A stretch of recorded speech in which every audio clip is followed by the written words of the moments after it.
tertunda, ada sebagian yang tertunda, terutama PPT saya belum seluruhnya disampaikan karena materi yang lebih awal belum tersampaikan, sehingga nanti pemahamannya tidak sistematis. Tapi kemarin yang hari Senin yang lalu sudah ada yang menyampaikan, namun di PPT saya yang malam ini saya ulas sedikit poin-poinnya. Nanti sudah saya tuliskan di sana sesuai janji saya akan memberikan dasar-dasarnya, kemudian di sana ditambahkan syarat sahnya dari rukun haji itu, supaya diketahui oleh mahasiswa itu intinya amalan ibadah haji dan umroh. Kemudian juga saya sampaikan di sana di e-learning tentang hikmah dari masing-masing rukun haji, supaya saat beribadah haji bukan hanya gerak badan dan gerak lisan saja, tapi kita bisa menghayati dan mengambil hikmah dalam kehidupan sehari-hari. Nah, untuk malam ini sepertinya sudah siap ya pemateri yang lain. Silahkan disampaikan dulu materinya, baru nanti saya akan memberi closing atau kesimpulan atau menambahkan hal-hal yang tidak disampaikan pada materi oleh mahasiswa malam ini. Malam ini siapa ya? Saya belum lihat ininya, belum lihat jadwalnya. Sudah siap? Pak Nuri kayaknya ya? Ya, silahkan Pak Nuri dulu. Pak Nuri materinya tentang apa? Tentang hikmah atau dasar-dasar ketentuan haji? Macam-macam umroh dan efek sosial ibadah haji, Bu. Oh ya, lanjutannya yang kemarin ya. Baik, boleh. Silakan Pak Nuri sambil nunggu, ada 2 kayaknya malam ini ya. Saya langsung mulai aja, Bu ya. Iya. Silakan dimulai sambil saya lihat jadwalnya ya.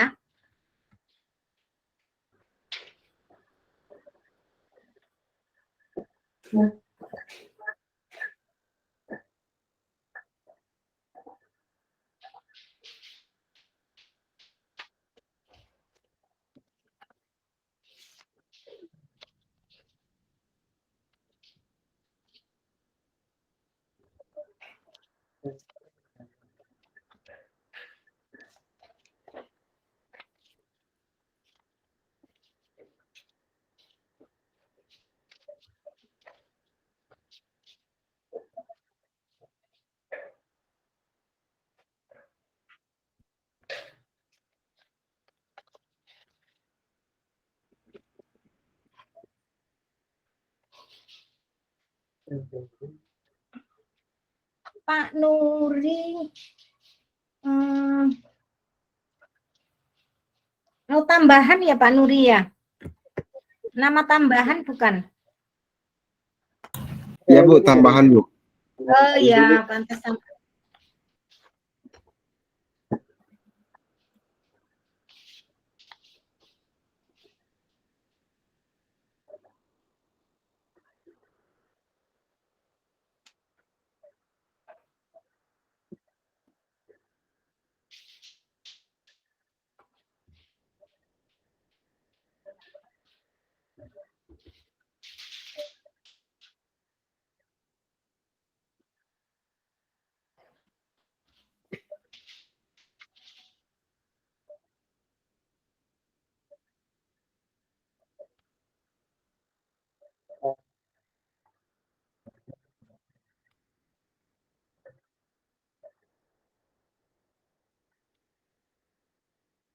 Betul, tadi udah keluar tadi, iya.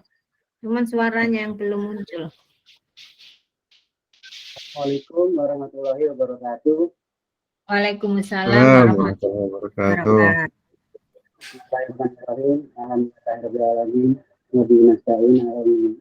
ala umuriddin wadin wassalatu wassalamu ala syafi'il wa mursalin wa ala alihi wa sahbihi ajmain. Sama-sama mereka sama-sama kita panjatkan kita kepada Allah Subhanahu wa taala yang telah memberikan nikmat iman dan nikmat sehat. Semoga selalu dicurahkan kepada junjungan kita Muhammad SAW, para keluarganya, para sahabatnya, dan para ketujuan sahabat dan muslim dulu. Pada kesempatan kali ini saya akan mempresentasikan kelanjutan materi haji dan umroh, yaitu yang terdiri dari macam-macam pelaksanaan haji dan umroh dan sah haji dan umroh dan makna simbolik dan sosial dari ibadah haji. Yang pertama yaitu pendahuluan. Pada dasarnya orang-orang Arab pada zaman jahiliyah telah mengenal ibadah haji dan umroh. Ibadah ini mereka warisi dari anak nenek moyang terdahulu dengan melakukan perubahan di sana sini.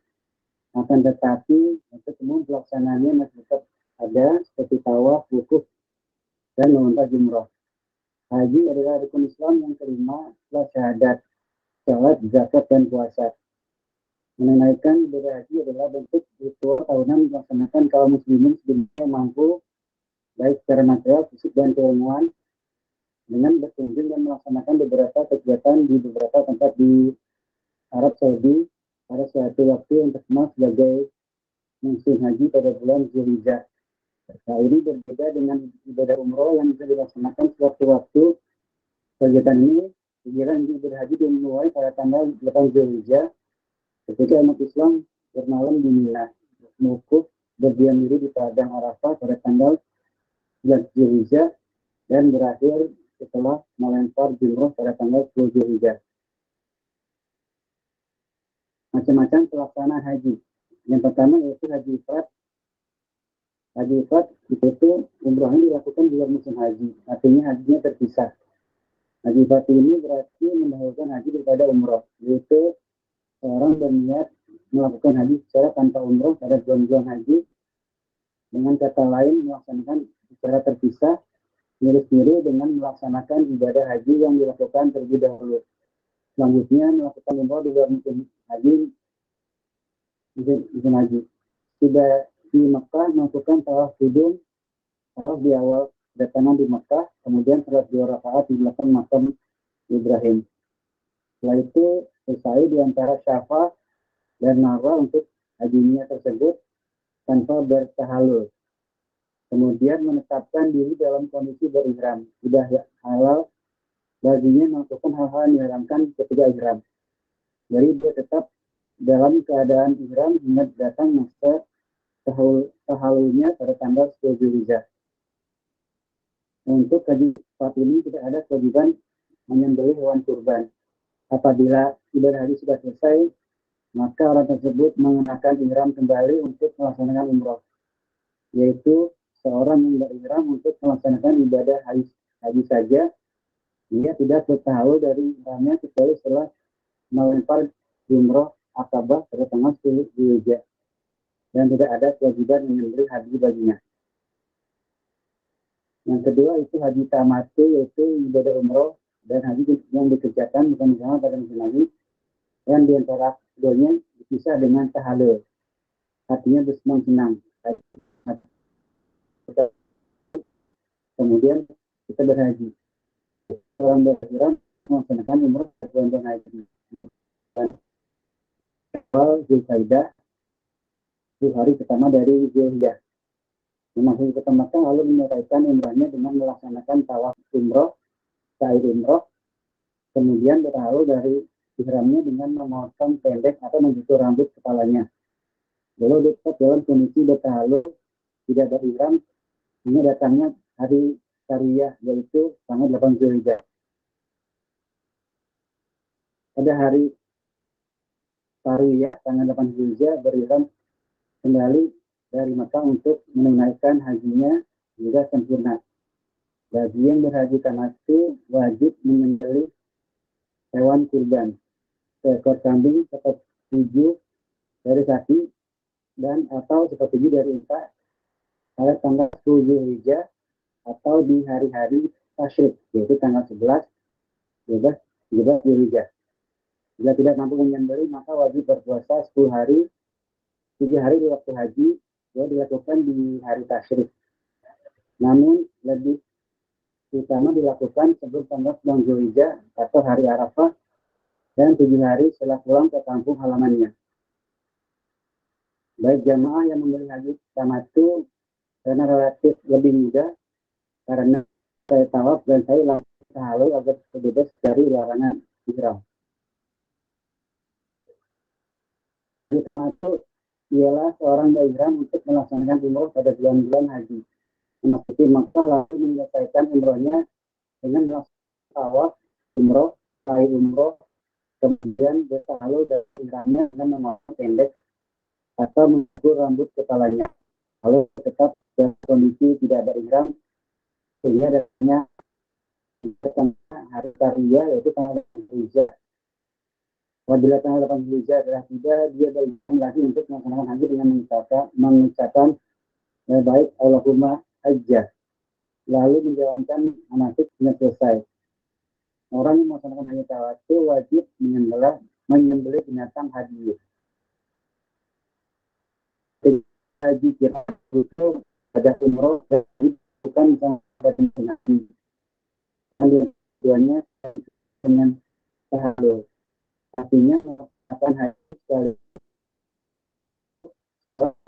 Dan umum pada bulan haji setelah daerah ada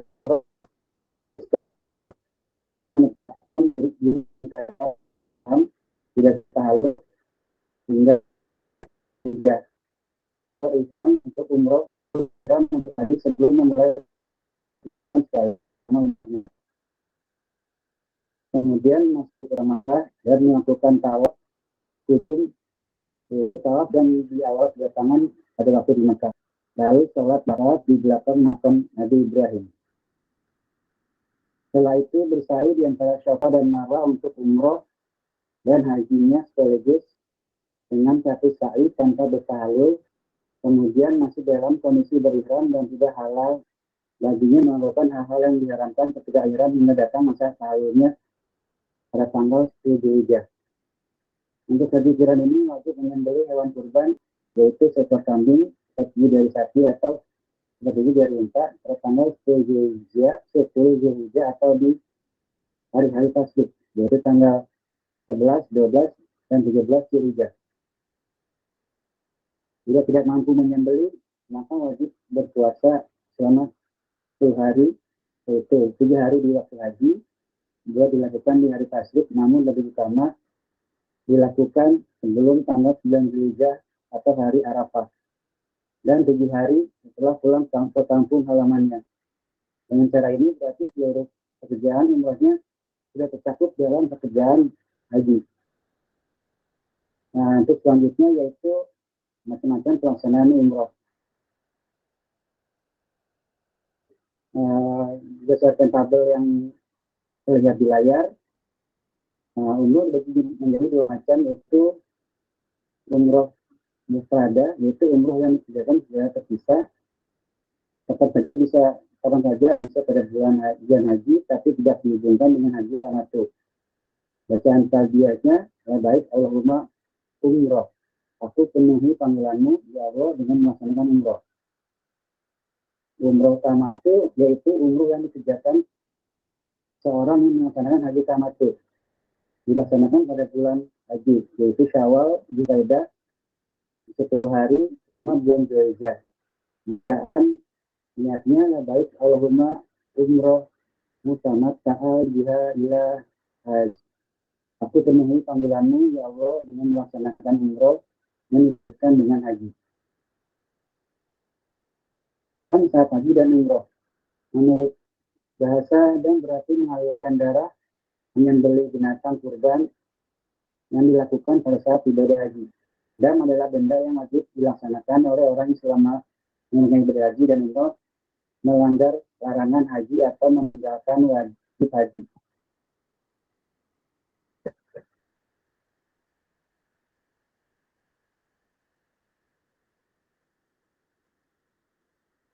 Beberapa larangan dalam haji diantaranya yaitu bersiap tubuh, bermesra-mesraan, berbuat maksiat, dan bertengkar dalam haji. Dilarang menikah dan menikahkan atau menjadi wali.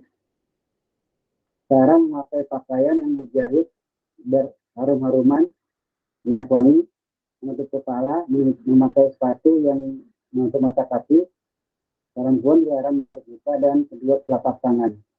Dilarang berburu dan membunuh binatang yang halal di Kalimantan. Dan sifatnya ada yang sunnah, ada yang wajib. Jamaah haji rata-rata terkena kewajiban dan karena melaksanakan haji tamattu. Dan maksudnya sudah ada sebenarnya ritual ibadah haji. Ibadah haji merupakan ibadah yang dilakukan bagaimana Nabi Ibrahim alaihissalam yang dilaksanakan sampai sekarang. Namun haji itu malah digunakan untuk berbangga-bangga dan memamerkan sukunya, sehingga pada saat itu ada yang sunnah dan ada yang wajib. Macam-macam dan satu, dan karena sedama dalam keadaan ihram, grup sahur pertama dendanya adalah sebagai berikut, yaitu menyembelih tahun atau lembu atau 7 ekor kambing. Bila tidak menyembelih, wajib bersedekah oleh fakir miskin juga makan seharga unta atau lembu. Bila tidak sanggup, dia harus berpuasa sebanyak harga unta dengan perhitungan setiap satu mud kurang lebih 0,8 kg. Dari tersebut dia harus berpuasa. Dan karena melanggar salah satu larangan haji sebagai berikut: mencukur rambut atau bulu badan, memotong kuku, memakai pakaian berjahit, menyarum bagi laki-laki, memakai wangian, bersenjama sesudah tahlil pertama, maka bedanya memilih salah satu dari 3 hal, yaitu menyembelih seekor kambing, puasa 3 hari, bersedekah 3 gantang, atau kurang lebih 9,3 liter makanan untuk 6 orang fakir miskin. Yang ketiga yaitu dan karena melaksanakan haji secara tamattu atau kirah. Dendanya adalah sebagai berikut: menyembelih seekor kambing, jika tidak mampu wajib puasa 10 hari. 7 hari dikerjakan di tanah suci dan 7 hari dikerjakan di tanah air. Yang keempat, dan karena berburu atau binatang buruan. Dendanya adalah memilih salah satu dari 3, yaitu menyembelih binatang yang sebanding dengan binatang yang dibunuh, bersedekah kepada fakir miskin harga binatang tersebut, puasa sebanyak harga binatang tersebut setiap ketemu wajib berpuasa 1 hari. Yang kelima, dan karena memakan kayu di tanah haram, maka dendanya adalah bagi kayu besar dendanya seekor unta atau sapi, bagi kayu kecil dendanya seekor kambing. Bagi yang terhalang di jalan sehingga tidak dapat menguruskan pekerjaan haji atau umroh, maka boleh tahallul dengan menyembelih seekor kambing. Sebab itu, kemudian bersyukur atau memotong rambut dengan niat tahallul. Bisa dan melimpahnya hewan kurban ini pada dasarnya setiap jamaah haji dari seluruh dunia mengeluarkan dan meski tidak terkena kewajiban dan seperti haji ifrad, mereka juga ingin mendapatkan pahala kesunahan dan ini, sehingga kita juga tetap menyembelih hewan kurban. Terlebih lagi di Arab Saudi terdapat bank yang memiliki pengumpulan uang dan untuk dibelikan hewan ternak. Makna simbolik dan makna sosial ibadah haji. Yang pertama yaitu ihram, simbol kesamaan manusia di hadapan Allah. Hanya ketakwaan yang ada dalam hati yang membedakannya. Pakaian seringkali menjadi simbol perbedaan dan menggambarkan status sosial dan pengaruh tujuan. Ini berarti orang haji harus menanggalkan segala macam perbedaan, campuran, dan status sosial dalam berinteraksi dengan kebenaran yang datang dari Allah Subhanahu wa Ta'ala. Oleh karena itu, sebagai seorang muslim, kita tidak boleh mengukur kebenaran dari jabatan atau sosial, harta, dan sebagainya. Wukuf. Makna wukuf menyadarkan akan dialaminya pengumpulan manusia di padang mahsyar. Di akhirat kelak, saat amal perbuatan semua manusia dihisab dan diberi ganjaran. Contoh, setiap jamaah haji harus selalu berusaha mengusir godaan setan yang bersarang dalam dirinya. Melempar jumroh menimbulkan kelihatan manusia nyata dan abadi dalam diri kita, yakni nafsu setan. Tawaf memberikan gambaran bahwa umat Islam diperintahkan untuk beraktivitas dalam hidupnya, termasuk aktivitas mencari nafkah, namun tidak akan keluar dari lingkaran atau garis yang ditentukan Allah. Sekian dan terima kasih presentasi dari saya. Mungkin kalau ada yang bertanya, saya persilakan.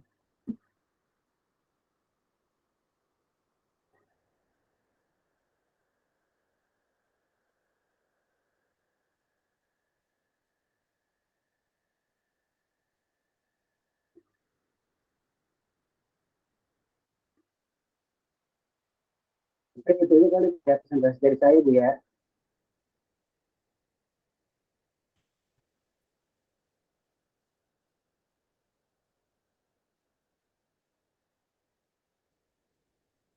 Oke. Pak Nuri sudah selesai, Pak Nuri? Iya, sudah Pak. Pak Nuri sudah selesai presentasinya? Ya, sudah selesai. Oke. Silakan Bu dosen. Pak Nuri sudah selesai presentasi, Bu.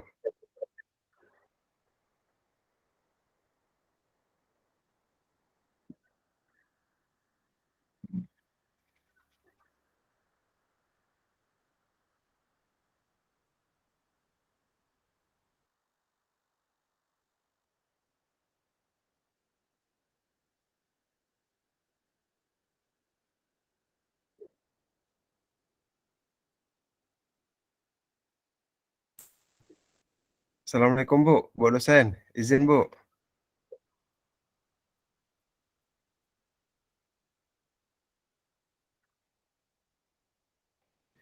Maaf, lupa ininya Oh iya mic-nya Bu. belum dibuka. Iya Bu ya. Dari tadi saya ngomong kok nggak ada yang nanggapi. Ya baik. Terima kasih Pak Nuri. Pak Nuri tadi di paparannya tidak ada sa'i ya? Belum ya? Iya, Bu. Lupaan kayaknya, Bu. Ya, nanti ada di PPT ya. Kemudian untuk menguatkan pemahaman kita, mari kita simak presentasi dari Bu Mayasari terkait judul yang sama pada hari ini. Kiranya yang mirip atau yang sama dengan Pak Nuri, ya di skip aja ya, yang berbedanya di mana? Saya Bu, saya belum presentasi juga Bu. Belum, materi tentang latar belakang ya, boleh latar belakang. Nanti kita akan simpulkan dari awal sampai akhirnya seperti apa. Iya. Kalau Bu Mayasari, kita pending dulu karena materinya sama dengan Pak Nuri dan kita sudah memperoleh gambaran terkait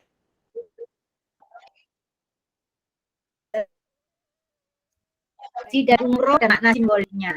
Nah, kita yang belum mendapatkan kemarin itu pengertian dalil dan latar belakang serta konsep istiqtoah yang belum disampaikan. Nah, mumpung Pak Yudi Apriantonya ada, kita beri kesempatan dulu beliau untuk menyampaikan materinya. Silahkan Pak Yudi.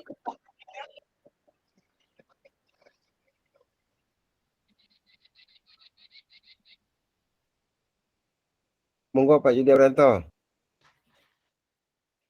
Mikrofonnya masih belum aktif, Pak. Sebentar Pak, ini lagi apa? Oh, apa iya. namanya Bluetooth Mahiri. Oke.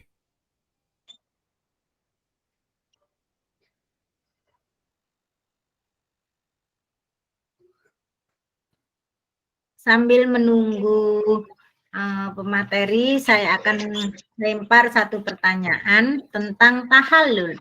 Tahallul itu, tadi di Pak Nuri juga nggak ada tahallul ya, apa makna simbolik dari tahallul. Nanti di PPT yang akan saya sampaikan ada itu tahallul. Nah, bagaimana jika orang yang nggak punya rambut, botak, apa perlu tahallul? Itu pertanyaan saya. Nanti silakan dijawab.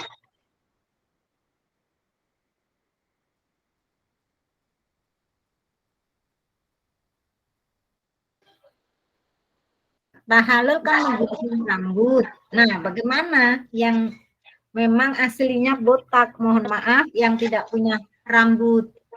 Bagaimana tahallulnya? Perlu tahallul kah atau tidak? Kan itu mencukur atau memotong, Bu ya? Iya, itu. Pak Iya. Yudi bagaimana? Iya, tapi saya presentasinya gini, Bu. Hampir Gimana? sama sebenarnya dengan yang itu, tapi saya nanti, Bu, sebentar, Bu.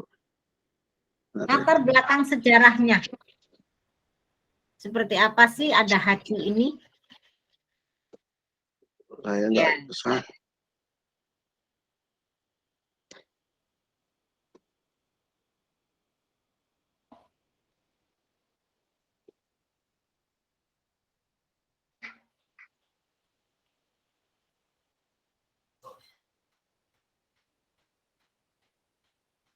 Kelihatan belum, Bu ya? Belum. Hitam. Bentar, Bu, saya inikan dulu, Bu. Sinyal kayaknya.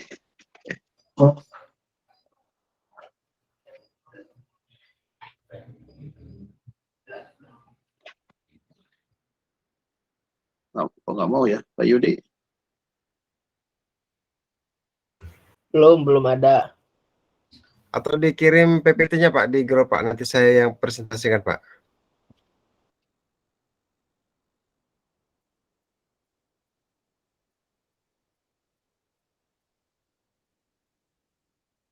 Pak Yudi. Sama mungkin gangguan sinyal. Jaringan rada susah kayaknya. Kadang-kadang memang ya itu kendalanya. Semenjak Semakin Icon banyak Plus kendala. ini dibayar murah, susah kami diantar ini. Kalau kesulitan nanti Pak di share Pak di grup Pak, di WA nanti saya yang bukan Pak Yudi. Kalau yang ada yang ini daripada ganggu, saya mau inikan dulu. Yang lain bisa presentasi duluan nggak? Nggak apa-apa. Ini saya kayaknya terganggu sinyal apa gimana ini? Oke.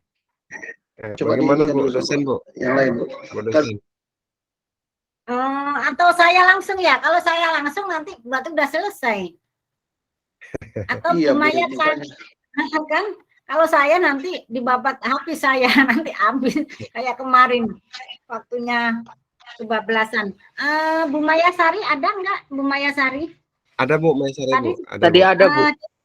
Bu Maya siap tidak presentasi sambil menunggu Pak Yudi. Ini kesempatan terakhir presentasi ya. Besok sudah praktik. Besok praktik sholat jenazah. Oke Bu. Bu Maya Sari di monitor Bu. Di grup kita masih ada Bu.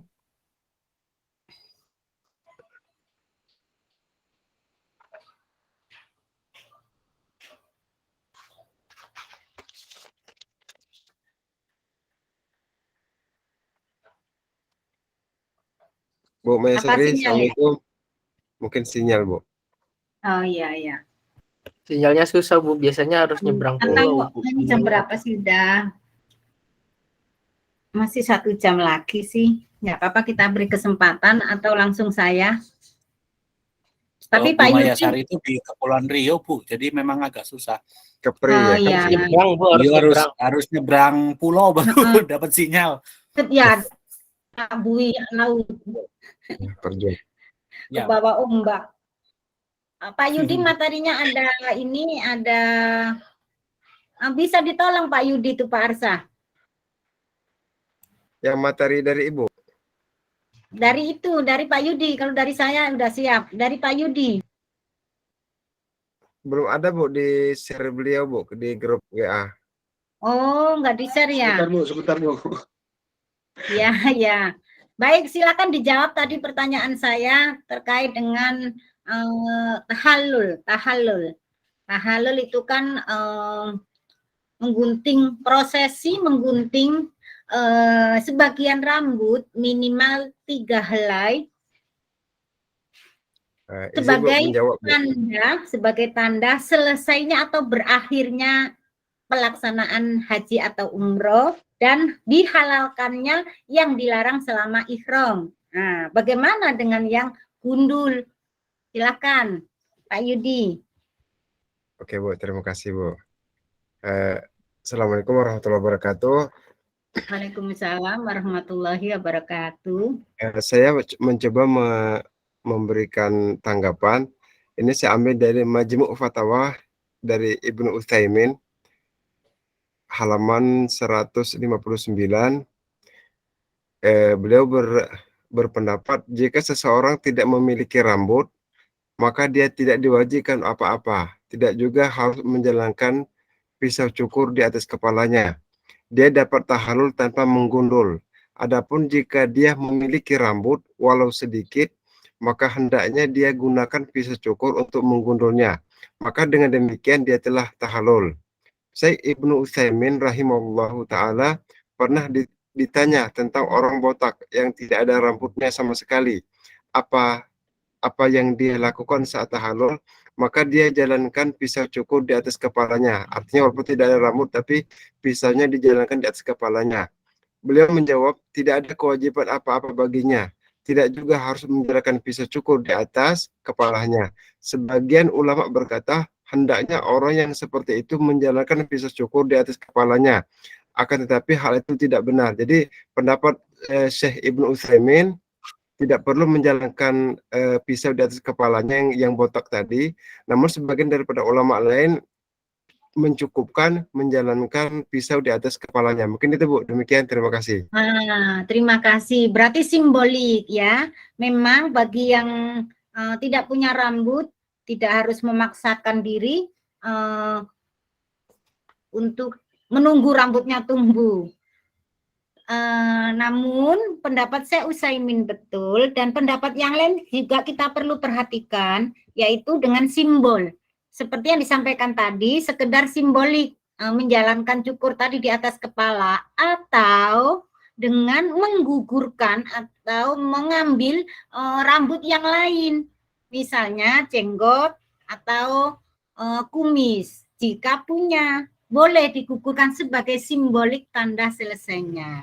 Meskipun demikian, orang yang tidak punya rambut, maka secara otomatis tidak ada kewajiban untuk bertahalul-tahalulnya ya sebagai tanda untuk berakhirnya prosesi rangkaian ibadah haji maupun umroh ya, dengan mencukur rambut, karena tidak ada, cukup dengan simbolik atau mencukur rambut yang lain, kumis atau jenggot. Itu pendapat yang lain. Bisa kita gabungkan dari pendapat Syekh Utsaimin tadi.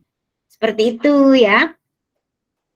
Kemudian setelah paparan dari materi yang kemarin dan hari ini, barangkali ada yang ingin ditanyakan. Jika tidak ada, saya lanjutkan dengan kesimpulan dari awal pertemuan kemarin sampai hari ini. Seperti apa? Karena kemarin kan sempat saya menyampaikan, tapi itu ujungnya sebetulnya. Atau kalau tidak, untuk mengecek pemahaman secara sistematis tentang prosesi haji, sebetulnya haji ini apa sih yang dilakukan? Coba ada yang menjawab, haji ini apa sih yang dilakukan? Seperti apa yang ditangkap atau disimpulkan dari materi Senin yang lalu dan Senin hari ini? Dua pertemuan ini, simpulkan apa? Apa yang dilakukan, prosesi atau amalan apa yang dilakukan oleh jamaah haji?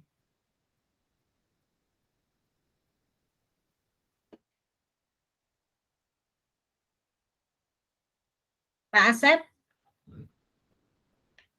Ya, Bu. Ya, prosesi apa sih yang dilakukan amalan haji? Seperti apa gambarannya? Rangkaian ibadah, Bu. Kenapa? Melakukan rangkaian ibadah.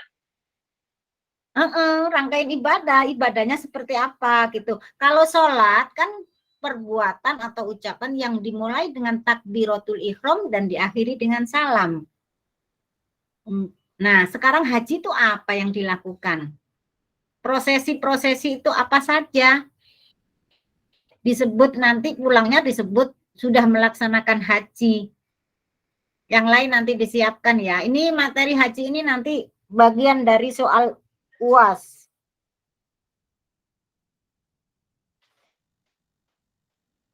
Ya, baik, Pak Yudi udah siap. Silahkan Pak Yudi.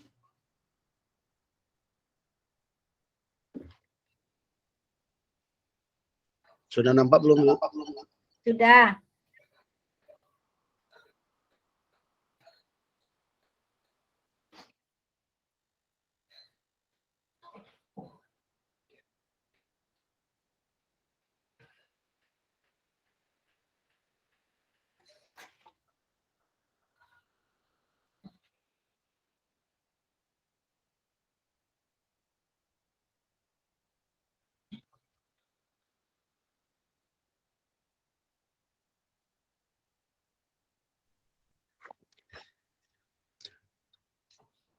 Presentasi Bismillahirrahmanirrahim. Assalamualaikum warahmatullahi wabarakatuh. Waalaikumsalam warahmatullahi wabarakatuh. Suara saya menggema nggak, Pak? Feedback, Pak. Enggak, Pak. Oke ya.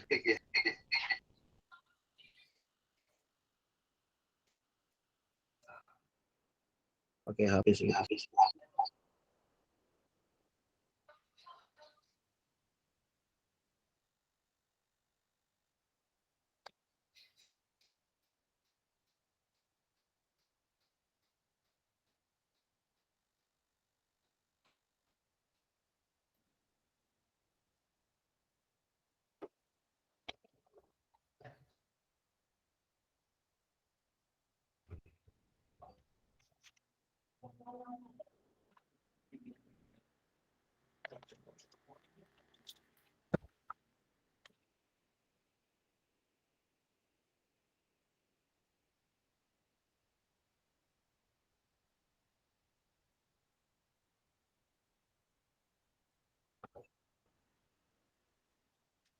Cek.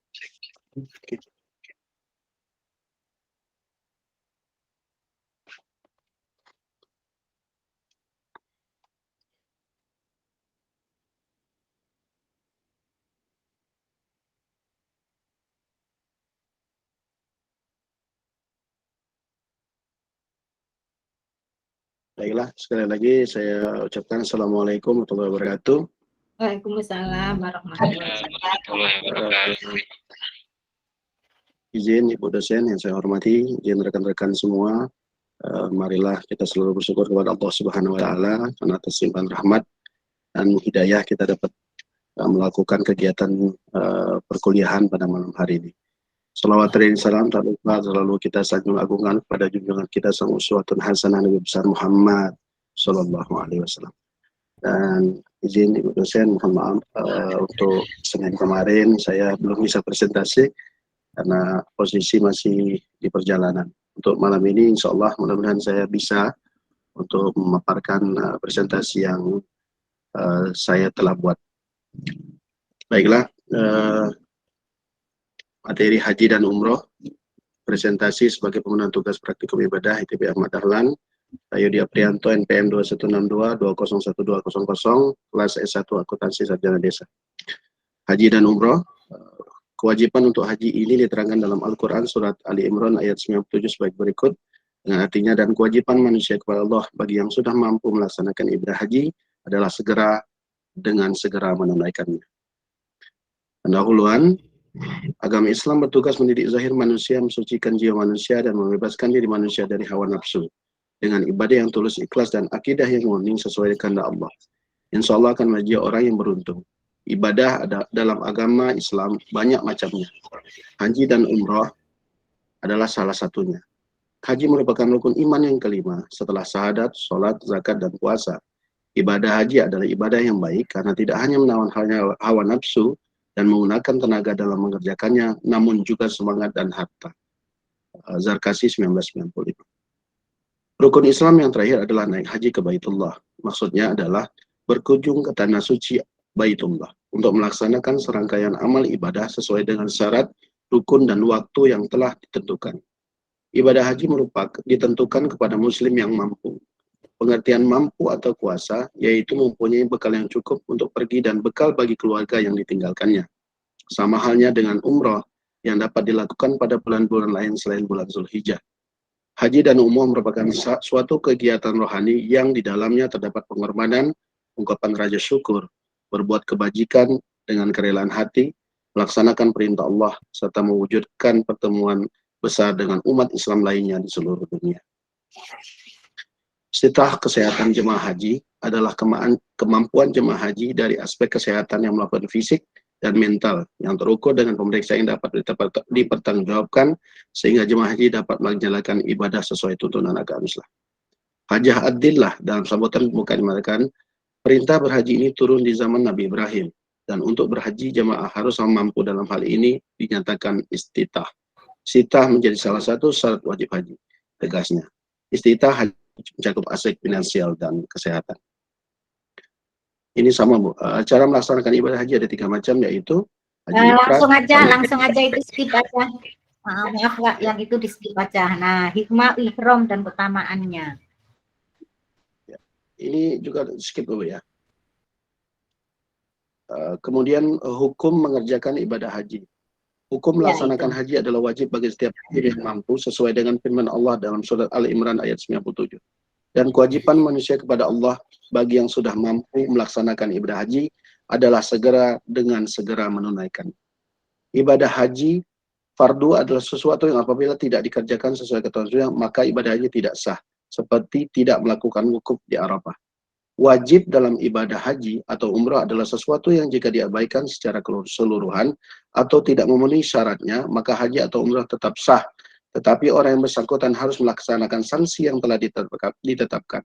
Misalnya, kewajiban melempar jumroh. Bila ia diabaikan, maka ia harus diganti dengan membayar dam atau denda. Sesuatu yang sunnah bila dilakukan, atau sesuatu yang makruh, jika ditinggalkan dapat mendukung kesermuan ibadah haji dan umrah. Sedang sesuatu yang mubah tidak berdampak apapun terhadap ibadah.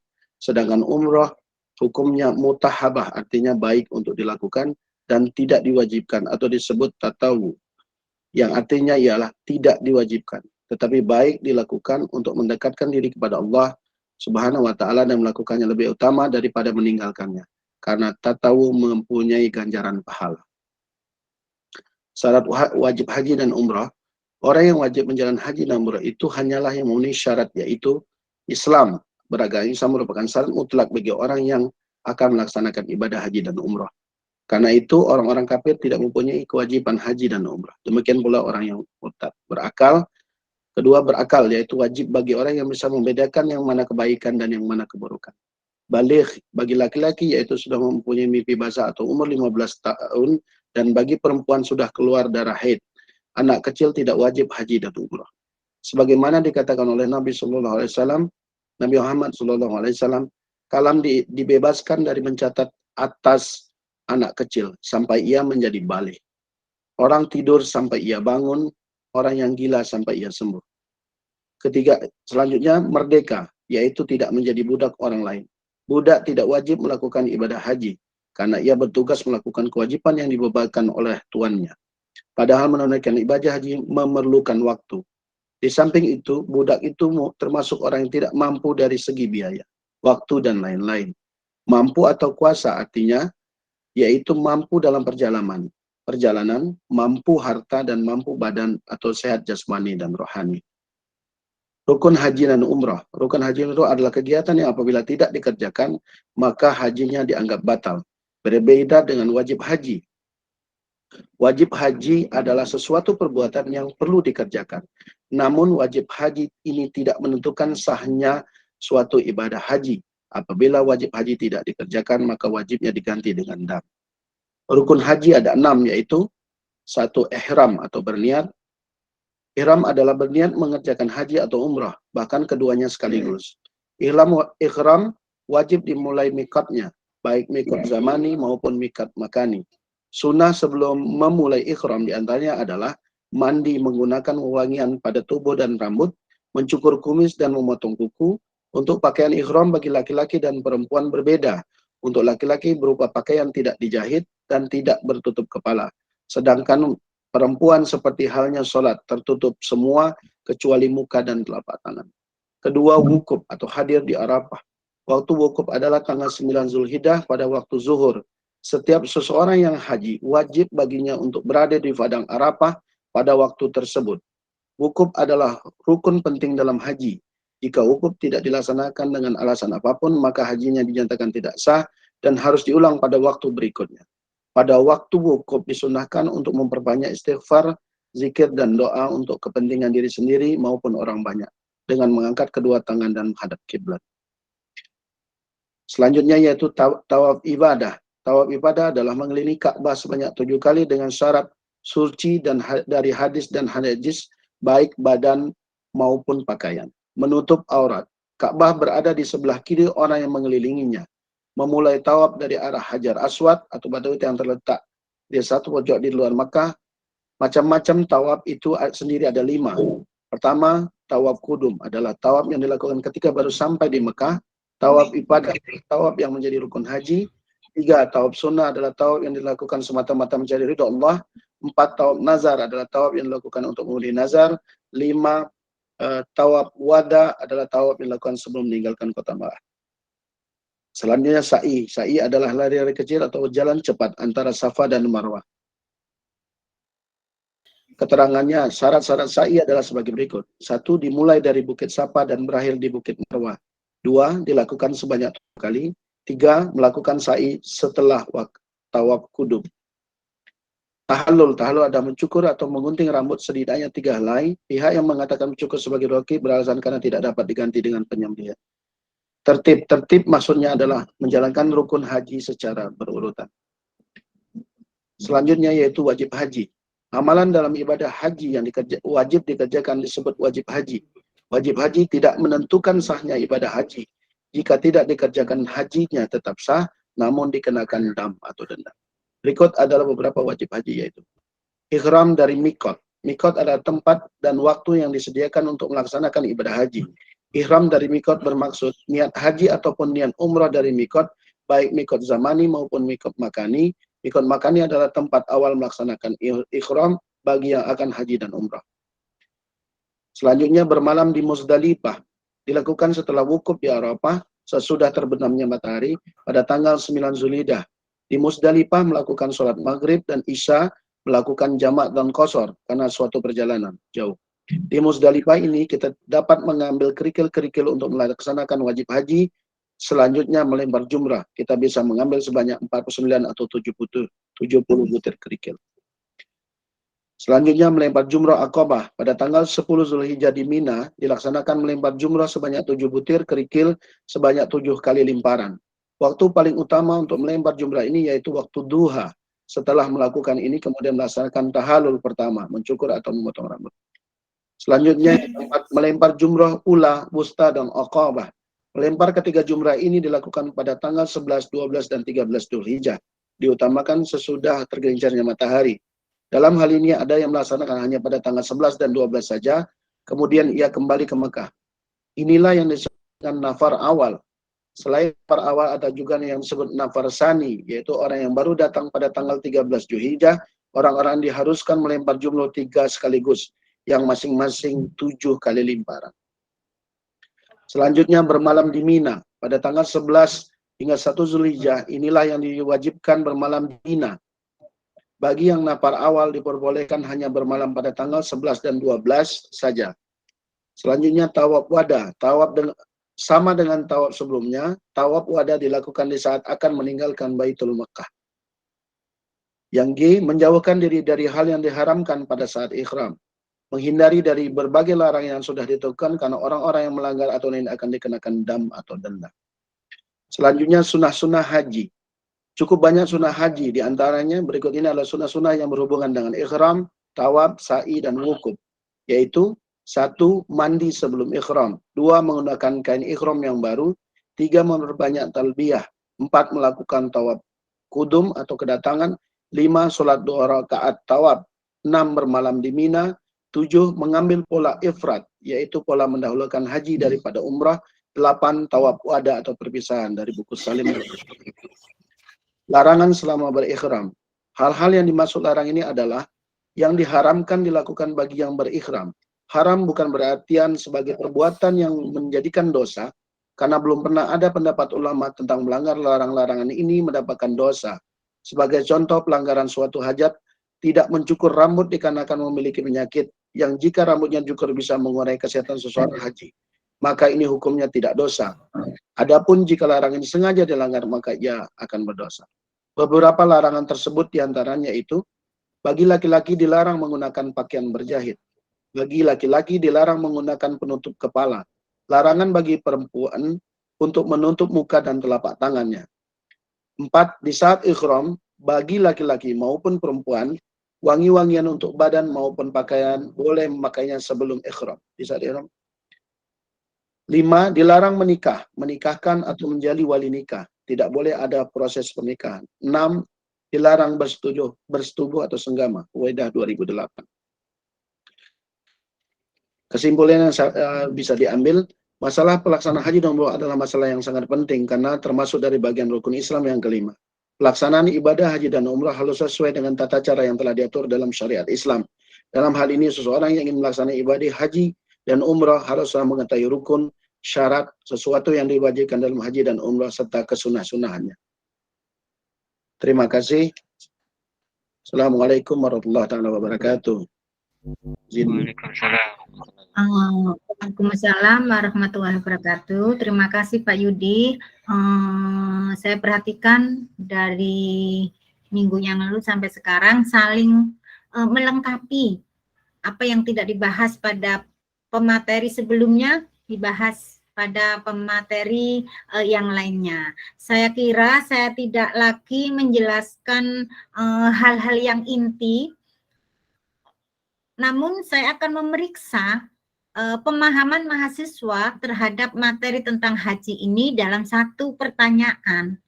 Apa yang dilakukan oleh jamaah haji di dalam ritualnya?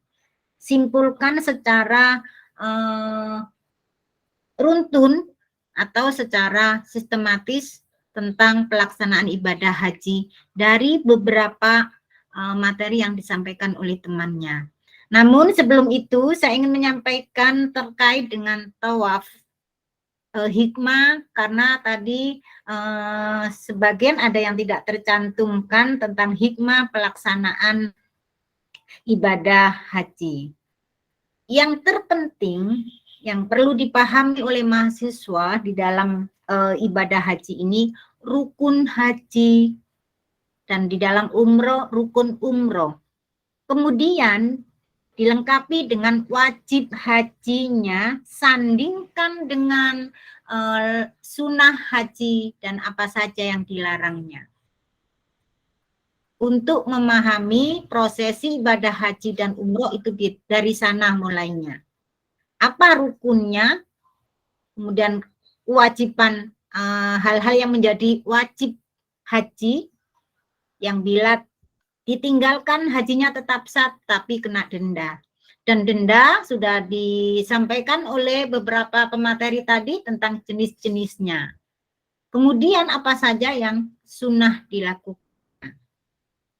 Nah, di dalam haji perlu memperhatikan larangan-larangan selama ihram.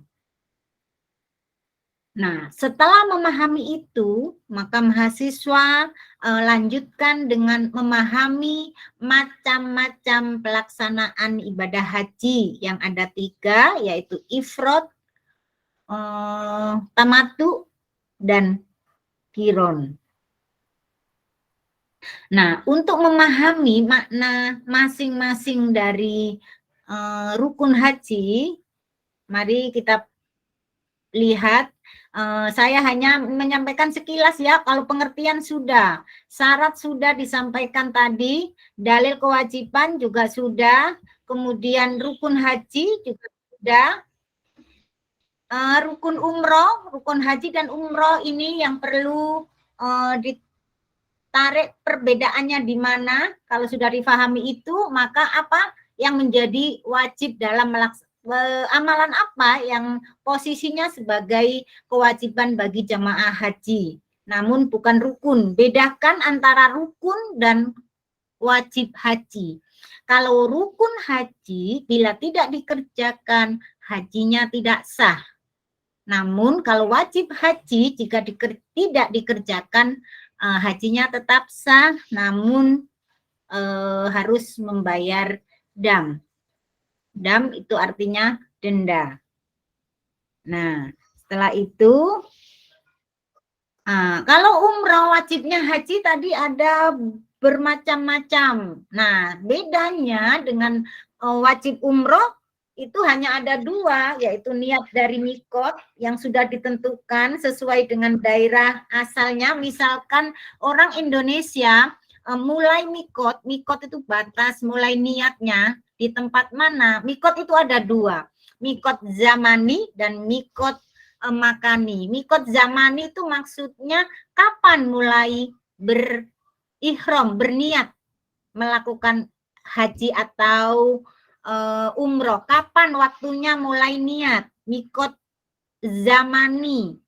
Mikot makani adalah kapan, di mana. Kalau mikot makani, di mana tempat mulai berniat untuk haji atau umroh. Saya ulangi, niat dari mikot dibagi menjadi dua, mikot zamani dan mikot makani. Kalau mikot zamani, yaitu kapan mulai berihram atau berniat. Kemudian mikot makani, di mana mulai berniatnya. Misal orang Indonesia mikotnya di Yalamlam. Nah, seperti itu sudah ditentukan. Kemudian menjauhi larangan-larangan selama ihram. Mana larangannya? Sebagaimana yang dilarang dalam larangan-larangan ihram saat haji. Nah, ini perbedaannya. Kalau wajib umroh tadi hanya dua, tapi kalau wajib haji ada minimal ada 5. Nah, ini yang perlu dipahami oleh mahasiswa. Sehingga nanti bisa memahami apa sih ritual haji yang sesungguhnya itu, yang disebut haji itu yang seperti apa. Nah, nanti mahasiswa akan bisa menjelaskan ke sana. Kemudian, nah ini ihram, menetapkan niat, itu namanya ihram dalam haji ya. Dengan memakai pakaian ihram dari suatu tempat yang disebut mikot makani dengan waktu yang telah ditentukan dengan yang disebut dengan mikot zamani. Itu namanya ihram. Sekarang apa larangan selama ihram?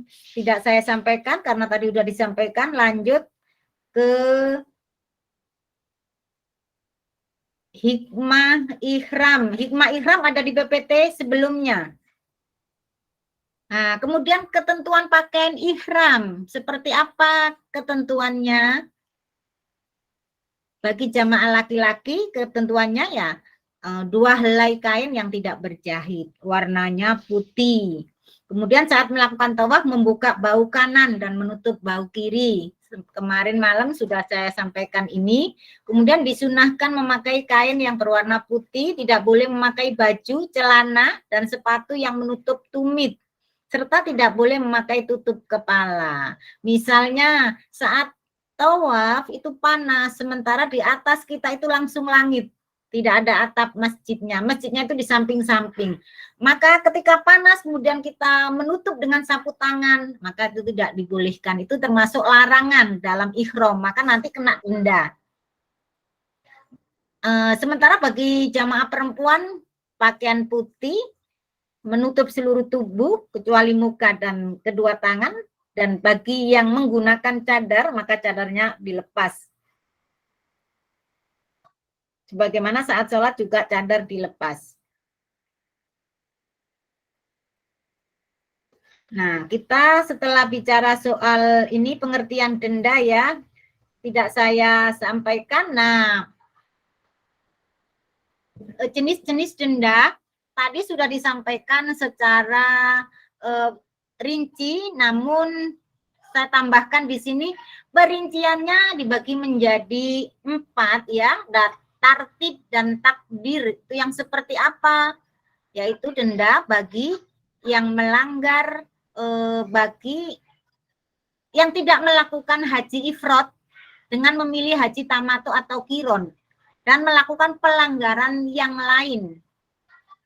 Nah, maka apa pelanggaran yang lain? Dia melakukan hajinya memilih tamatu atau kiron, dan juga dia melanggar tidak berniat ihram dari mikot makani. Berarti tempat yang sudah ditentukan itu tidak digunakan untuk berniat. Misalnya tadi jamaah Indonesia mikotnya di Yalamlam, tapi mikotnya dari tempat kosnya atau pemondokannya, maka kena denda.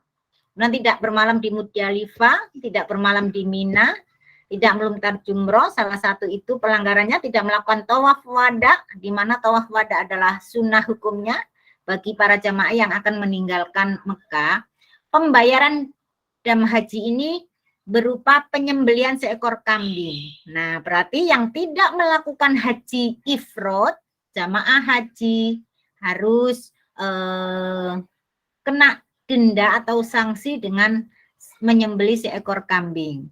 Apabila tidak dapat menyembelih kambing, maka yang bersangkutan bisa memilih dengan puasa 10 hari dengan ketentuan 3 hari selama ibadah haji, saat menjalankan ibadah haji saat di Mekah, puasa 3 hari, 7 harinya setelah pulang dari Mekah. Nah, ini denda bagi yang tidak melakukan haji ifrad dan tidak melakukan wajib haji. Kemudian ada yang namanya denda tartib dan takdil. Denda ini diberlakukan bagi yang melakukan hubungan suami istri sebelum tahallul. Sebelum tahallul awal. Kalau sebelum tahallul awal itu boleh yang lain, tapi satu yang tidak boleh, hubungan suami istri. Hubungan suami istri ini boleh dilakukan setelah tahallul akhir. Semuanya selesai baru boleh melakukan hubungan suami istri. Nah, apa dendanya ketika melakukan hubungan suami istri sementara belum tahallul awal? Maka dendanya adalah menyembelih unta. Kalau nggak bisa diganti dengan sapi atau lembu atau kerbau. Apabila tidak bisa juga, maka dapat diganti dengan menyembelih 7 ekor kambing. Pembayarannya dimulai sejak pelanggaran terjadi dengan ketentuan semua amalan ibadah haji atau umrohnya harus diselesaikan dan wajib mengulang haji atau umrohnya karena haji atau umrohnya tidak sah. Tuh. Hajinya sudah tidak sah, tetapi tetap juga membayar denda. Nah, ini berat, pelanggaran berat hubungan suami istri saat sebelum tahallul. Maka bagi suami istri yang berangkat haji, tahan nafsunya sampai tahallul akhir.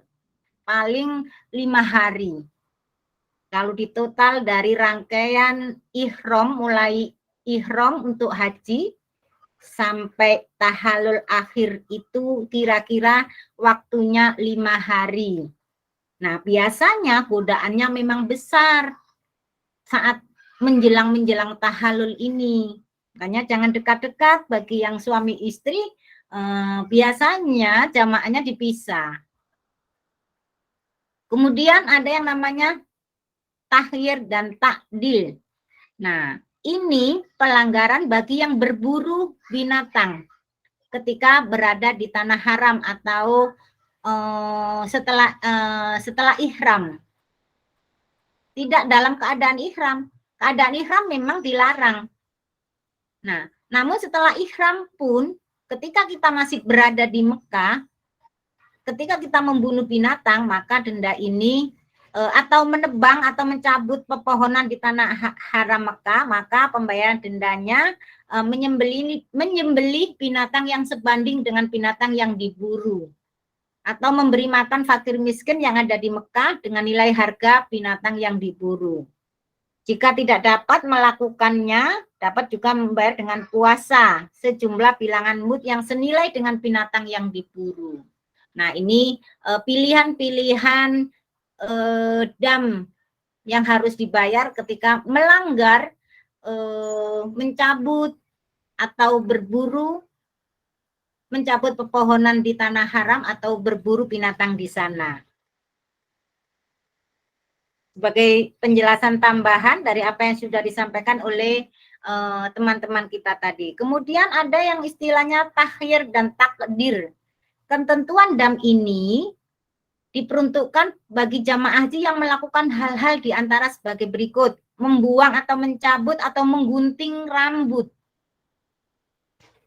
Misal, katel ketiaknya, kemudian tidak sengaja dicabut bulu rambut ketiaknya, maka kena denda ini namanya, yaitu takhir dan takdir.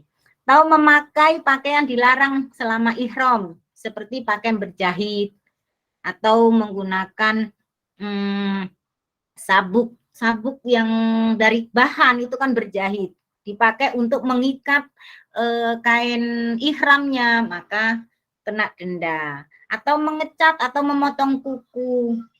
Kemudian saat ihram ternyata nyium wangi-wangian. Sambil jalan ada orang jualan minyak wangi, kemudian kita tidak sengaja pun kemudian kita mencium. Padahal kita dalam ihram, keadaan ihram.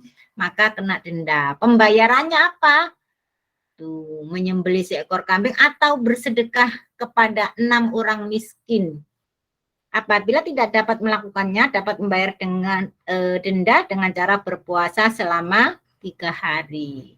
Itu dendanya. Kenapa mesti harus ada denda begini? Tentu ada hikmahnya, ya, supaya jamaah haji di dalam kehidupan sehari-harinya itu taat dan patuh kepada perintah Allah. Karena kalau perintah Allah dilanggar, tentu ada konsekuensinya.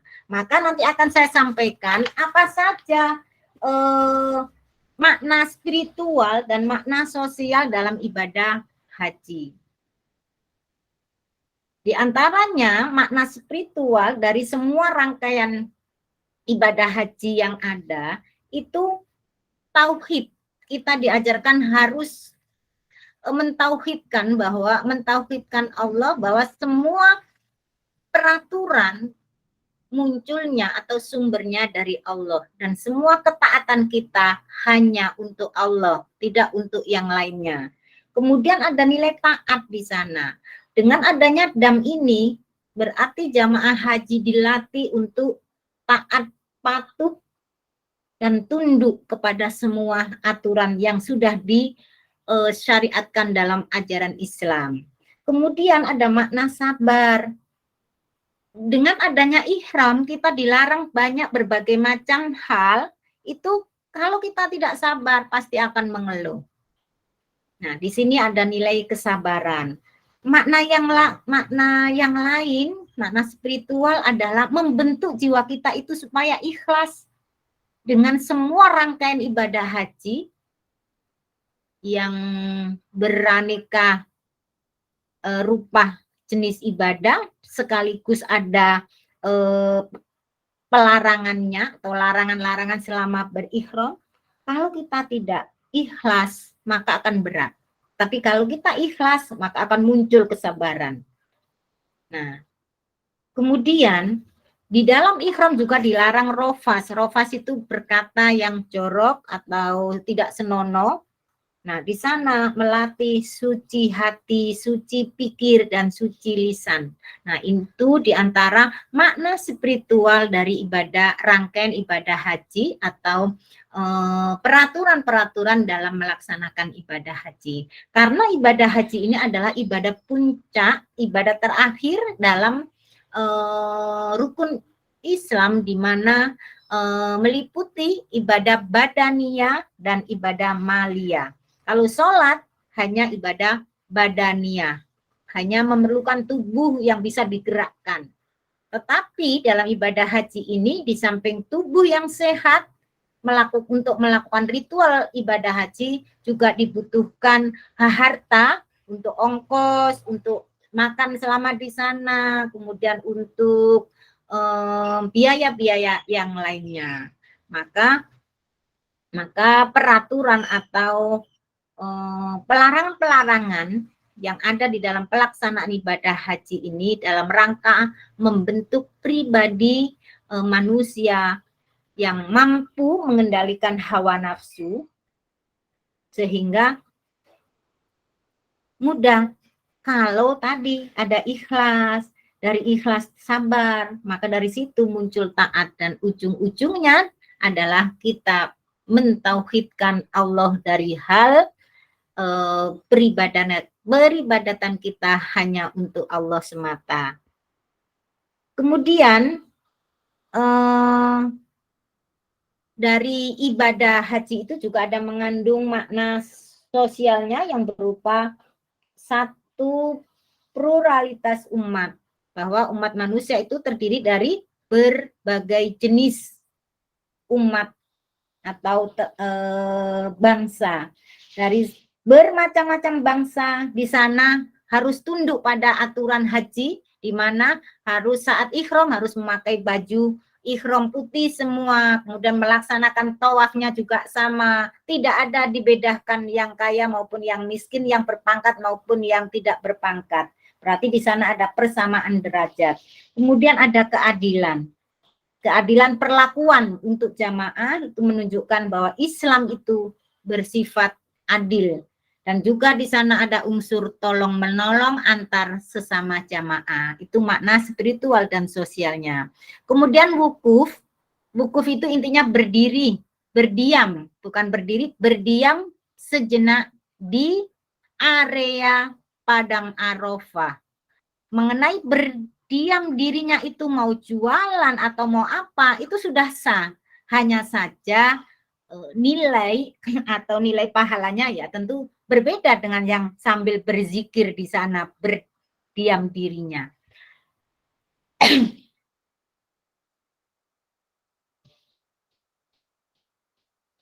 Makna wukuf di Arafah, sebagaimana tadi sudah dijelaskan ya, bahwa kita akan dikumpulkan oleh Allah di Padang Arafah untuk mempertanggungjawabkan amal kita selama di dunia. Itu intinya. Kemudian syarat sah wukuf nanti bisa dibaca, yaitu yang penting jamaah haji itu berada di Padang Arafah ketika masuknya waktu zuhur tanggal 9 atau saat tergelincirnya matahari sampai menjelang malam. Intinya di sana. Apakah harus penuh? Tidak. Yang penting sesaat ada di sana badan kita, dan tidak disyaratkan harus suci, tidak. Yang penting raga kita, wujud kita itu berdiam sejenak di Padang Arafah mulai tergelincir matahari atau pada waktu menjelang zuhur tanggal 9 Zulhijjah sampai tenggelamnya matahari. Nah, apakah harus di kemah-kemah yang disiapkan oleh panitia? Tidak, dimanapun, yang penting lokasinya masih wilayah Padang Arafah. Tuh, syarat utamanya saat wukuf supaya sah wukufnya. Nah, kemudian syarat sah tawaf. Nah, dari rangkaian rukun haji yang mensyaratkan harus suci dari hadas besar dan kecil adalah saat tawaf. Sementara saat wukuf, saat sa'i, saat melempar jumroh dan yang lainnya itu tidak disyaratkan untuk suci. Kenapa saat tawaf disyaratkan untuk suci? Karena tawaf dilakukan di dalam masjid. Kemudian menutup aurat. Terutama bagi perempuan, auratnya seluruh tubuh kecuali muka dan telapak tangan. Melaksanakan tawaf 7 putaran sempurna. Jika pada ke-6 putaran, kemudian kita berhadas, maaf, buang angin atau ingin pipis, maka silahkan keluar dari putaran, di mana tempat keluarnya tadi, kemudian berwudu kembali, dan dilanjutkan di tempat putaran saat kita keluar putaran tadi, dilanjutkan kekurangannya. Kemudian berada di Masjidil Haram. Memulai dan mengakhiri tawaf harus sejajar Hajar Aswad. Nah, ini syarat-syarat sah tawaf. Ingat, yang sering dilupakan oleh jamaah haji itu suci dari hadas besar. Terkadang karena kita rombongan, kemudian sudah muter, tidak terasa kalau kita telah buang angin. Bahkan tidak mengaku kalau kita itu buang angin. Nah, berarti nggak sah tawafnya. Karena khawatir nanti pura-pura enggak buang angin ya. Kepada Allah tidak bisa berpura-pura seperti mungkin ketua rombongan bisa dikelabuhi, tapi Allah tentunya tidak. Dan yang rugi adalah kita sendiri. Kemudian apa makna ibadah tawaf? Tawaf merupakan simbolik bahwa karena tawaf itu kita harus mendekati Ka'bah, simbolik bahwa kita harus mendekat kepada Allah. Bahwa kita berasal dan berakhir juga akan kepada Allah. Asalnya kita itu dari Allah, ruh kita, dan akan kembali juga kepada Allah. Nah, tawaf melambangkan nilai-nilai tauhid, maka di dalam ritual ibadah haji ada makna spiritual tauhid. Dalam tawaf manusia diarahkan agar selalu mendekatkan diri kepada Allah, sebagaimana dekatnya badan dengan Ka'bah. Mendekatkan diri kepada Allah bukan hanya satu kali saja, tetapi berulang kali dan setiap waktu dalam kehidupan kita. Sebagaimana dilambangkan dalam ibadah tawaf yang dilakukan 7 kali putaran. Ini melambangkan agar manusia selalu mendekatkan diri kepada Allah selama 7 hari dalam seminggu. Bermakna manusia harus dapat mendekatkan diri kepada Allah setiap saat dan setiap hari dalam kehidupan kita. Nih yang terpenting makna dari ibadah tawaf. Jangan hanya sekedar kita mutarin Ka'bah, tapi ada makna yang diajarkan oleh agama bahwa kita harus selalu mendekatkan diri kepada Allah setiap saat. Maka tawaf itu tidak hanya sekali putaran, tapi ada 7 kali putaran. Kemudian pergerakan atau perputaran manusia mengelilingi Ka'bah merupakan sunatullah, menggambarkan manusia itu harus mengikuti sunatullah dengan melaksanakan tawaf dalam garis yang sesuai, maka dia akan selamat. Tapi jika manusia mencoba melawan arus perputaran tawaf, dipastikan orang itu celaka dan tidak selamat. Contohnya, perputaran tawaf itu adalah berlawanan dengan arah jarum jam. Itu putaran tawaf. Namun, jika kita melawan itu berbalik arah, maka kita pasti tidak selamat, diinjek-injek orang di sana. Nah, ini menunjukkan bahwa kehidupan kita harus mengikuti ke garis ajaran atau peraturan yang telah dibuat oleh Allah. Jika kita keluar dari garis-garis yang sudah dibuat oleh Allah untuk kemaslahatan manusia, maka manusia akan menemukan kecelakaan atau tidak selamat di dunia maupun di akhiratnya. Nah, arah putaran tawaf itu yang harus kita ikuti. Maka selamatlah orang yang tawaf. Nah, bagaimana dengan kehidupan? Orang kalau mengikuti ajaran Islam dengan baik, maka akan selamat dunia dan di akhirat. Coba saja ketika tawaf, orang-orang pada berputar berlawanan arah jarum jam. Kemudian kita sendiri tidak, maka akan kegerus, kegilas oleh arus derasnya manusia yang seluruh dunia ngumpul jadi satu dan bersama-sama dengan seirama garis edarnya. Kemudian kita melawan garis itu, maka akan tergilas dengan gerakan manusia yang begitu banyak dan searah dan senada. Meskipun kita orang itu tidak sengaja, tetapi karena arus kekuatannya itu besar. Begitu juga dengan kehidupan usia yang berada dalam jalur yang sudah ditentukan Allah, patuh pada agama, pasti akan selamat. Tapi jika seseorang itu melanggar aturan agama, pastilah akan celaka. Perputaran dari kiri ke kanan melawan arah jarum jam merupakan petunjuk kepada kita agar melihat ayat-ayat Allah yang tersebar di jagat raya ini. Rangkaian planet mengelilingi matahari dari kiri ke kanan. Bintang-bintang mengelilingi porosnya dari kiri ke kanan. Elektron-elektron dan peredaran darah dari jantung ke seluruh tubuh dilakukan juga dari kiri ke kanan. Intinya bahwa tanda-tanda kebesaran Allah yang ditunjukkan melalui berbagai rangkaian termasuk ibadat tawaf, yaitu agar manusia mampu memikirkan dan mengambil makna di baliknya. Bukan hanya tawaf, sa'i pun juga demikian. Bagaimana dengan sa'i? Kalau sa'i intinya sa'i itu dari bahasa Arab artinya usaha. Nah, apa yang harus kita lihat di sana dari sa'i itu?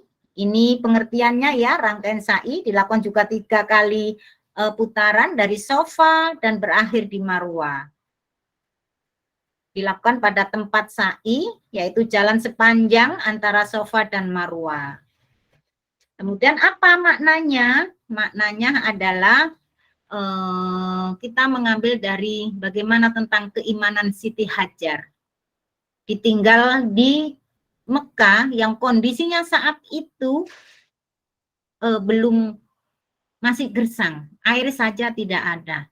Namun karena perintah Allah, Nabi Ibrahim harus membawa Siti Hajar ke Mekah karena pada saat itu Siti Sarah cemburu terhadap Siti Hajar dan menyebabkan Nabi Ibrahim bingung. Padahal Nabi Ibrahim menikahi Siti Sarah ini juga petunjuk atas saran Siti Sarah. Tapi saat Siti Hajar mengandung Ismail, melahirkan Ismail, merasa Siti Sarah ini diabaikan oleh Nabi Ibrahim. Nah, ini juga pelajaran bagi bapak-bapak yang ingin menikah lagi.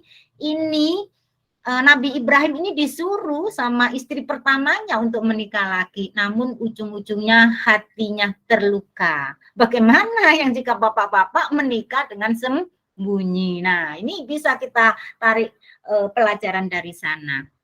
Karena ini adalah perintah Allah, maka Siti Hajar menerimanya dengan bersikap tawakal. Dan dari sa'i ini kita bisa mendahulukan ikhtiar, kita harus berusaha dulu semaksimal mungkin. Siti Sarah bisa mendapatkan air, bukan serta-merta tiba-tiba ada. Tapi Allah melihat Siti Sarah berlari dari Sofa sampai Marwah untuk mencari air selama 7 kali. Baru di kaki Ismail muncullah air. Ini menunjukkan kalau kita berusaha, kalau kita berbisnis, kalau kita melakukan sebuah usaha yang lain, hendaknya jangan hanya sekali, harusnya berkali-kali. Nah, kalau sekali gagal, coba lagi. Coba lagi. Nah, ini mengajarkan kepada kita untuk berikhtiar dan tidak putus asa. Nah, ikhtiar itu perlu dibarengi dengan sifat ikhlas. Karena ikhtiar kalau tidak ikhlas karena Allah, maka kita akan mudah putus asa. Ini tambahan ya. Dan tahallul, makna tahallul apa? Bahwa makna tahallul, ini tahallul secara pengertiannya sudah kita bahas, sekarang kita langsung kepada makna tahallul. Nah, bercukur mungkin dianggapnya hal biasa. Tetapi jika tidak dilakukan, maka bisa menggugurkan sahnya haji. Jika tidak dilakukan tahallul, maka hajinya bisa tidak sah. Nah, apa? Tahallul itu isyarat bahwa bukan hanya sekedar mencukur rambut, tetapi menunjukkan kenapa mesti harus rambut yang dicukur saat tahallul, bukan kuku. rambut merupakan mahkota bagi manusia. Nah, sesuatu hal yang indah, yang terhormat. Orang kalau dijambak atau kepalanya ini dipegang orang lain saja dari belakang atau didorong dari belakang, tentu merasa dihina atau merasa direndahkan. Nah, dengan tahallul ini menunjukkan bahwa manusia itu bisa tunduk dengan peraturan Allah karena Allah maha segala-galanya. Allah lah yang paling tinggi. Nah, manusia dengan mengorbankan mahkotanya dengan ridho, dengan saat melakukan tahallul itu dengan ikhlas, maka berarti manusia menundukkan dirinya di hadapan Sang Pencipta.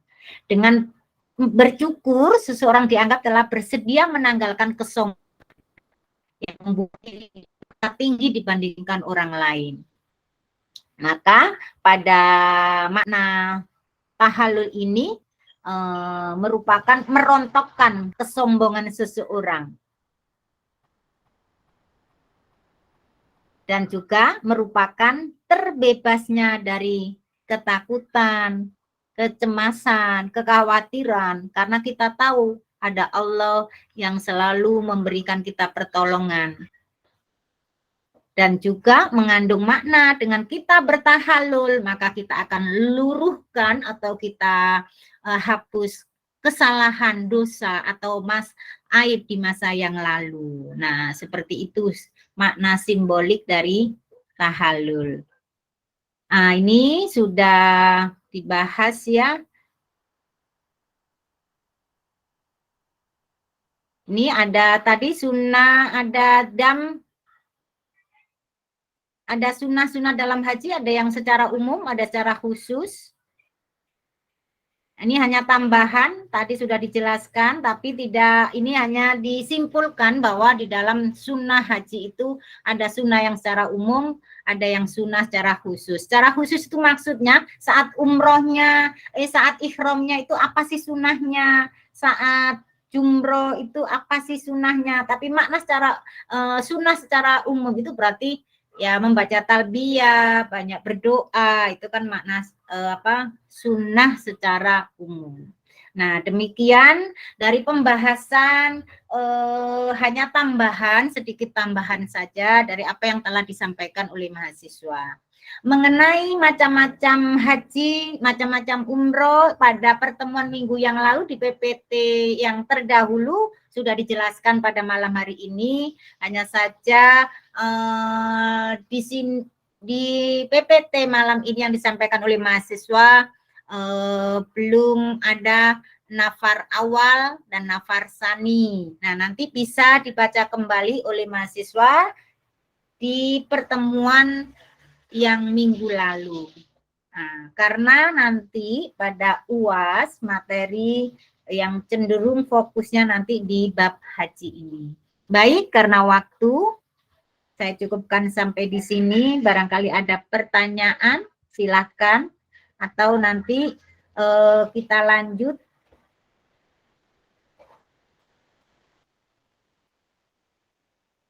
Atau kita lanjut nanti di WA. Baik. Tadi PPT saya muncul tidak ya? Muncul, Bu, muncul. Oh ya, saya lupa tadi, perasaan saya belum mengklik ini presentasinya. Muncul ya? Ya udah. Baik, silakan, barangkali ada yang ingin ditanyakan, meskipun waktunya sudah habis ya, lewat 4 menit. Atau tadi Pak Asep Jamaluddin ya, coba simpulkan apa sih haji itu? Poinnya aja, melaksanakan ini, gitu, coba.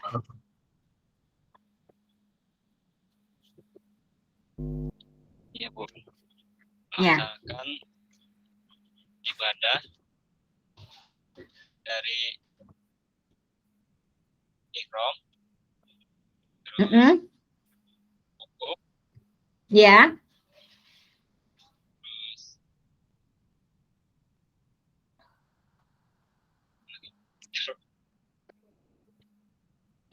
Harus hafal ini rukun haji. Karena itu intinya.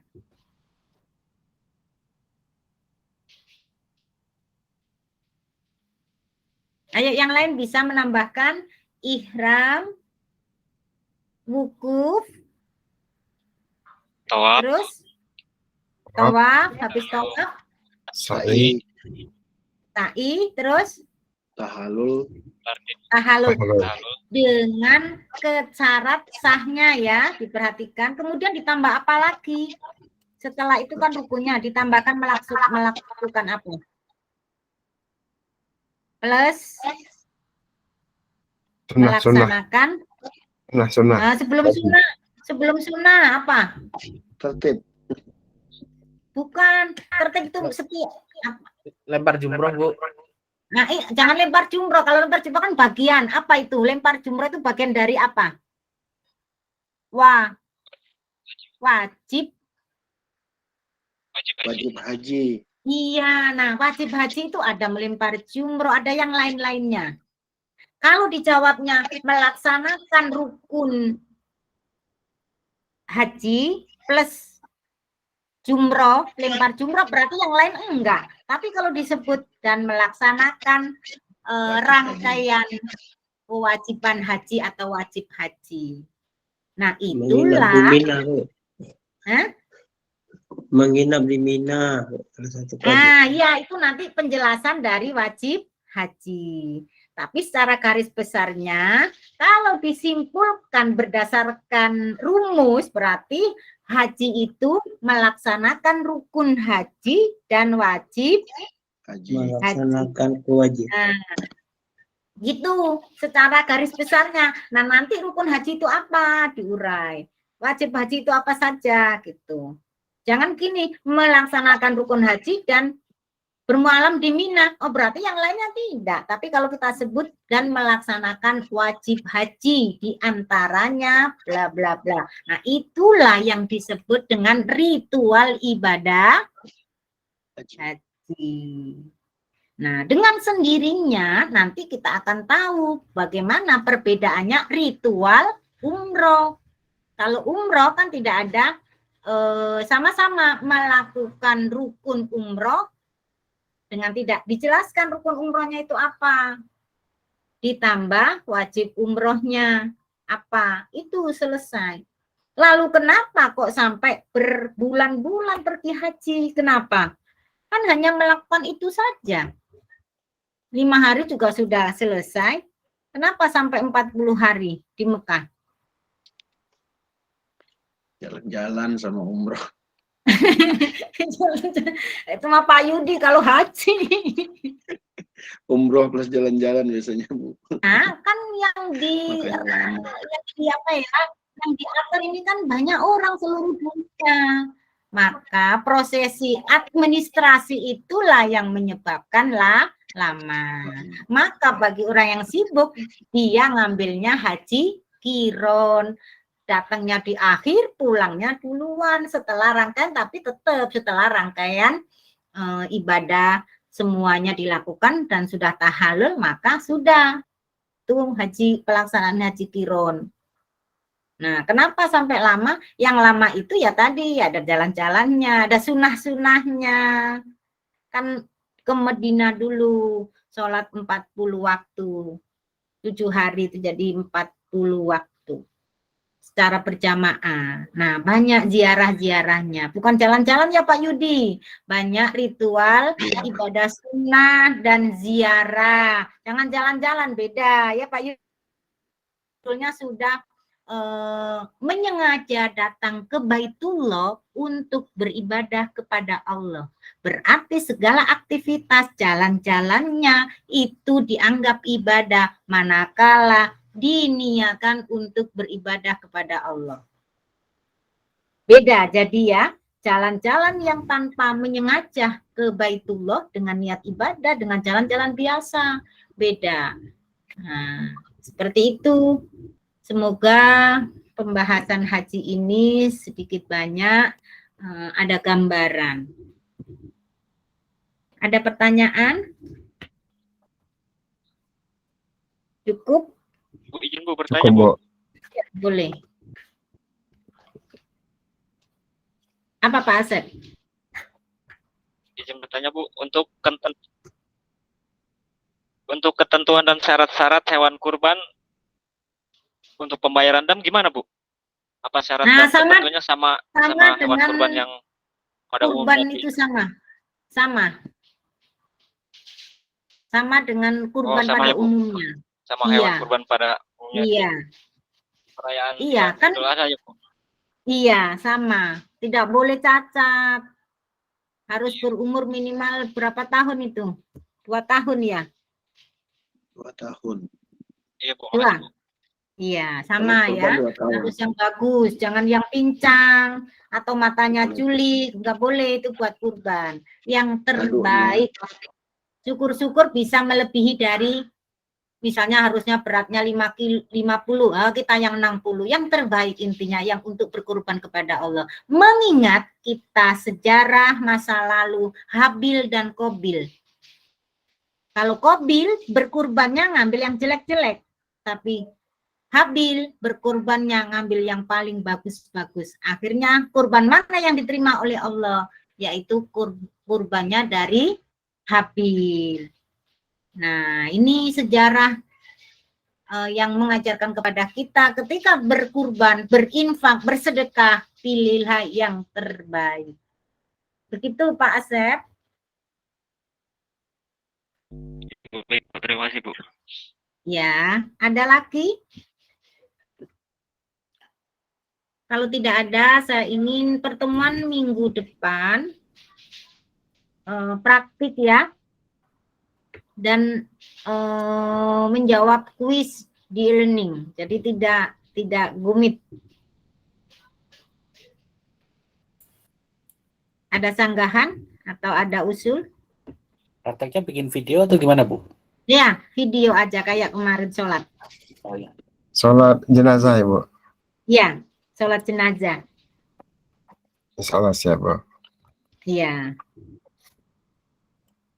Baik, cukup ya.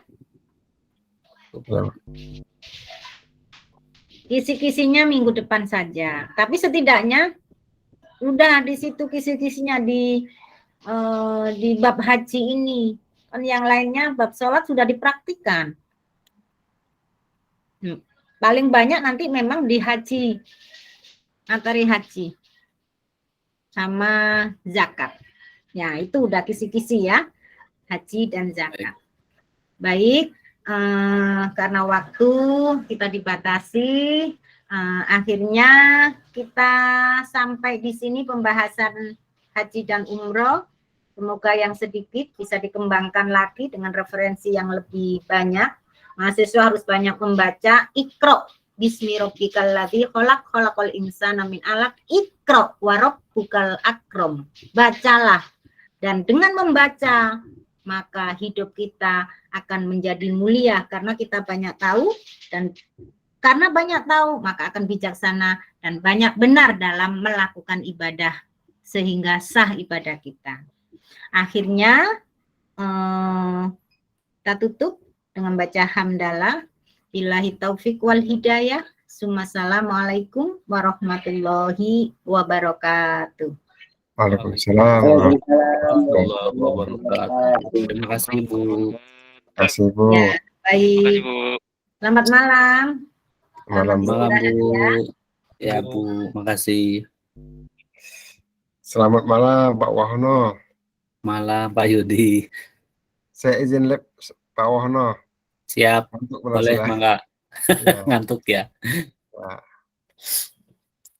Bro. Bro.